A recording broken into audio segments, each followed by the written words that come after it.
રાજકોટના બિસ્માર રસ્તાઓ રિપેર કરવા માટે થઈને ખુદ રાજકોટ કોંગ્રેસે જાતે રસ્તાઓ રિપેર કર્યા અને અનોખી રીતે પોતાનો વિરોધ નોંધાવ્યો।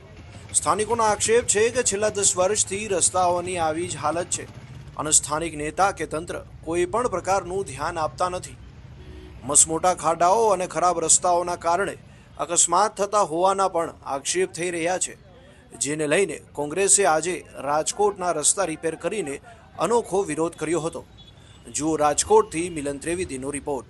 વિરોધ અમે ઘણા ટાઈમથી આ કરી છે, પણ આ ભાજપના તંત્ર કોઈ પણ વિરોધનું કંઈ પાલન નથી કરતા।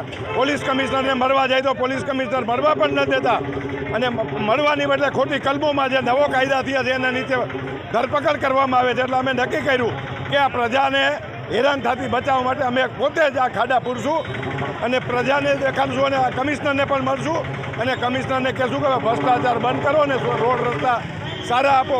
અત્યારે જે પુલ તૂટી રહ્યા છે, રોડ રસ્તા તૂટી રહ્યા, ભ્રષ્ટાચારને આટલા વર્ષોમાં જ્યારે ન બન્યો એટલો ભ્રષ્ટાચાર ચાલી રહ્યો છે। સાંજના સમયે કોઈ બાળકો લઈને સ્કૂલેથી બૈરાઓ એ આવતા હોય એ બધા બહુ તટવાય છે અને ઘણીવાર ગાડીઓને પણ એક્સિડન્ટ પણ થયેલા છે અને અકસ્માત પણ થાય છે, પણ આની રજૂઆત અનેકવાર કરવા છતાં કોઈ આમાં ધ્યાન આપતું નથી। અને વેરાની વાત કરો તો વેરા 20,000 રૂપિયા વેરા આવે છે તો સાફ કરવાવાળા નથી આપતા, લાઇટની સુવિધા નથી તો વેરા શેના આવે છે? તો આ રોડ રસ્તા નથી તો વેરા શેના ભરવાના થાય છે? અમારે આ રોડ રસ્તાને લગભગ 4 વર્ષથી આની આ પોઝિશનમાં રોડ રસ્તા છે।